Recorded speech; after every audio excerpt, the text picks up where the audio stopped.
ಪಶುಸಂಗೋಪನಾ ಇಲಾಖೆಯ ಜಾಗವನ್ನು ವಕ್ಫ್ ಬೋರ್ಡ್ಗೆ ಕೊಡ್ತಾ ಇರ್ತಕ್ಕಂಥದ್ದು. ಈ ಬಗ್ಗೆ ಮಾತಾಡಲಿಕ್ಕೆ ಸಚಿವರಾದ ವೆಂಕಟೇಶ್ ಅವರು ನಮ್ಮ ಜೊತೆಗಿದ್ದಾರೆ. ಸರ್ ನಮಸ್ಕಾರ. ನಿಮ್ಮ ಇಲಾಖೆಗೆ ಸಂಬಂಧಪಟ್ಟಿದಂಥ ಜಾಗ ಏನು ವಕ್ಫ್ ಬೋರ್ಡ್ಗೆ ಕೊಡ್ತಾ ಇದ್ದೀರಾ ಅಂತ ಸರ್, ಯಾವ ಜಾಗ ಅದು, ಎಷ್ಟು ಎಕರೆ? ನಮ್ಮದು ಒಂದು ಹಳೆ ಆಸ್ಪತ್ರೆ, ಅದು ಚಾಮರಾಜಪೇಟೆನಲ್ಲಿ ಇದ್ದದ್ದು. ನಮ್ಮ ವಕ್ಫ್ ಬೋರ್ಡ್ ಇಲಾಖೆಯವರು ಭಾಳ ದಿನದಿಂದ ಕೇಳ್ತಾ ಇದ್ರು ಅದನ್ನ, ನಮಗೆ ಜಾಗ ಕುಡಿಯೋದು, ಅಲ್ಲಿನ ಆಸ್ಪತ್ರೆ ಉಪಯೋಗ ಬರ್ತಾ ಇಲ್ಲ, ಭಾಳ ಹಳೆ ಆಸ್ಪತ್ರೆ, ದನಗಳೆಲ್ಲ ಕಡಿಮೆ ಇದೆ ಅಂತ ಹೇಳಿ ನಮ್ಮ ಭಾಳ ದಿನ ಕೇಳ್ತಾ ಇದ್ರು. ನಾವು ವರದಿ ತಗೊಂಡು, ನಮ್ಮ ಅಧಿಕಾರಿಗಳಿಂದ ವರದಿ ತಗೊಂಡು ಅದನ್ನು ಅದಕ್ಕೆ ಜನರಿಗೆ ಅನಾನುಕೂಲ ಆಗದೆ ಇರಲಿ ಅಂತ ಪಕ್ಕಕ್ಕೆ ಶಿಫ್ಟ್ ಮಾಡಿದ್ದೀವಿ. ಅಲ್ಲೇ ಪಕ್ಕ ಜಯನಗರಕ್ಕೆ ಶಿಫ್ಟ್ ಮಾಡಿದ್ದೀವಿ. ಅದನ್ನು ಜನರಿಗೆ ಅನಾನುಕೂಲ ಆಗದೆ ಇರಲಿ ಅಂತೇಳಿ. ಅಷ್ಟು ಬಿಟ್ಟರೆ ಬೇರೆ ಇನ್ನೇನಿಲ್ಲ ಅದರಲ್ಲಿ. ಸರ್ ಅಂದರೆ ವಕ್ಫ್ ಬೋರ್ಡ್ ಆಲ್ರೆಡಿ ಬೇರೆ ಬೇರೆ ಕಡೆ ಎಲ್ಲ ಜಮೀನಿತ್ತು. ಈಗ 2 ಎಕರೆ ಅಂತ ದೊಡ್ಡ ಜಾಗವನ್ನು ಬೆಂಗಳೂರು ಹೃದಯ ಭಾಗದಲ್ಲಿ ಕೊಡ್ತಾ ಇರ್ತಕ್ಕಂಥದ್ದು ಎಷ್ಟು ಸರಿ ಅಂತ ಒಂದು ಪ್ರಶ್ನೆ ಸರ್. ಅಲ್ಲಪ್ಪ, ಅದನ್ನೇ ನಾವೇನು ಮಾರಾಟ ಮಾಡಿದ್ದೀವೇನ್ರಿ? ನಾವೇನು ಮಾರಾಟ, ಅದನ್ನ ಬೇರೆ ಇಲಾಖೆಗೆ ಸ್ಕೂಲ್ ಕಟ್ಟೋಕ್ಕೋಸ್ಕರ ಕೊಟ್ಟಿದ್ದೀವಿ ಅಷ್ಟೇ. ಅದನ್ನ ಏನೋ ಈಗ ಅದನ್ನ ಸ್ಕೂಲ್ ಕಟ್ಟೋಕ್ಕೋಸ್ಕರ ಕೊಟ್ಟಿದ್ದೀವಿ ಅಷ್ಟೇ. ಅದನ್ನ ಬಿಜೆಪಿಯವರು ಈಗ ಇದಕ್ಕೆ ವಿರೋಧವನ್ನು ವ್ಯಕ್ತಪಡಿಸ್ತಾ ಇರ್ತಕ್ಕಂಥದ್ದು, ಅದು ಮರಾಠಿ ಜಾಗ ದಾನವಾಗಿ ಬಂದಿರತಕ್ಕಂಥದ್ದನ್ನು ಬೇರೆ ಇಲಾಖೆ ಅದ್ರ ಬಗ್ಗೆ ನನಗೆ ಮಾಹಿತಿ ಇಲ್ಲ. ಅದು ನಾನು ಮಾಹಿತಿ ತಿಳ್ಕೊಂಡು ಹೇಳ್ತೀನಿ. ಅದು ದಾನ ಕೊಟ್ಟು ನನಗೆ ಅದ್ರ ಮಾಹಿತಿ ಇಲ್ಲ ನನಗದು. ಏನೋ ಬಿಜೆಪಿಯವರು ಎಲ್ಲ ಇದು ಮಾಡ್ತಾರೆ ಅಂದ್ರೆ ಎಲ್ಲಕ್ಕೂ ಮಾಡ್ತಾರೆ, ಏನು ಮಾಡೋಣ? ಏನು ಎಲ್ಲಕ್ಕೂ ಸ್ಟ್ರೈಕ್ ಮಾಡ್ತಾರೆ, ಎಲ್ಲಕ್ಕೂ ಅದು ಏನು ಮಾಡೋಕ್ಕಾಗುತ್ತೆ? ಅದೇ ನಿಮ್ಮ ಇಲಾಖೆಗೆ ಆ ಜಾಗ ಯಾವುದೇ ಉಪಯೋಗಕ್ಕೆ ಬರ್ತಾ ಇರಲಿಲ್ಲ. ಆಸ್ಪತ್ರೆ ಉಪಯೋಗ ಬರ್ತಾ ಇಲ್ಲ ಅಂತ ವರದಿ, ಆ ವರದಿ ಮೇಲೆ ನಾವು ಮಾಡಿರೋದು. ನಾವು ಇದಿಷ್ಟು ಸಚಿವ ಪಿರಿಯಾಪಟ್ನ ವೆಂಕಟೇಶ್ ಅವರ ಮಾತಾಗಿತ್ತು.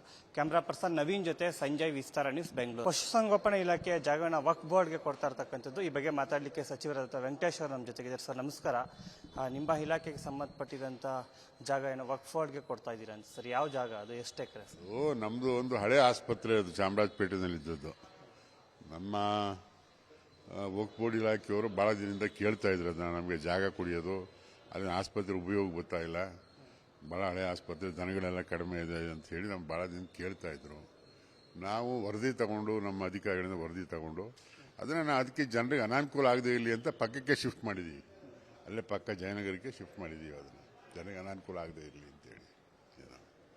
ಅಷ್ಟು ಬಿಟ್ಟರೆ ಬೇರೆ ಇನ್ನೇನಿಲ್ಲ ಅದರಲ್ಲಿ. ಸರ್ ಅಂದರೆ ವಕ್ಫ್ ಬೋರ್ಡ್ ಆಲ್ರೆಡಿ ಬೇರೆ ಬೇರೆ ಕಡೆ ಎಲ್ಲ ಜಮೀನಿತ್ತು. ಈಗ 2 ಎಕರೆ ಅಂತ ದೊಡ್ಡ ಜಾಗವನ್ನು ಬೆಂಗಳೂರು ಹೃದಯ ಭಾಗದಲ್ಲಿ ಕೊಡ್ತಾ ಇರ್ತಕ್ಕಂಥದ್ದು ಎಷ್ಟು ಸರಿ ಅಂತ ಒಂದು ಪ್ರಶ್ನೆ ಸರ್. ಅಲ್ಲಪ್ಪ, ಅದನ್ನೇ ನಾವೇನು ಮಾರಾಟ ಮಾಡಿದ್ದೀವೇನ್ರಿ?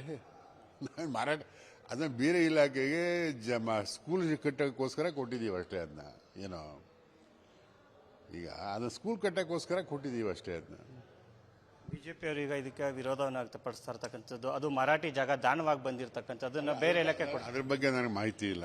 ಅದು ನಾನು ಮಾಹಿತಿ ತಿಳ್ಕೊಂಡು ಹೇಳ್ತೀನಿ.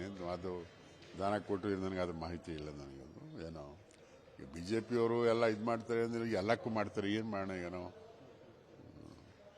ಎಲ್ಲಕ್ಕೂ ಸ್ಟ್ರೈಕ್ ಮಾಡ್ತಾರೆ, ಎಲ್ಲಕ್ಕೂ ಅದು ಏನು ಮಾಡೋಕ್ಕಾಗುತ್ತೆ? ಅದೇ ನಿಮ್ಮ ಇಲಾಖೆಗೆ ಆ ಜಾಗ ಯಾವುದೇ ಉಪಯೋಗಕ್ಕೆ ಬರ್ತಾ ಇರಲಿಲ್ಲ. ಆಸ್ಪತ್ರೆ ಉಪಯೋಗ ಬರ್ತಾ ಇಲ್ಲ ಅಂತ ವರದಿ, ಆ ವರದಿ ಮೇಲೆ ನಾವು ಮಾಡಿರೋದು. ನಾವು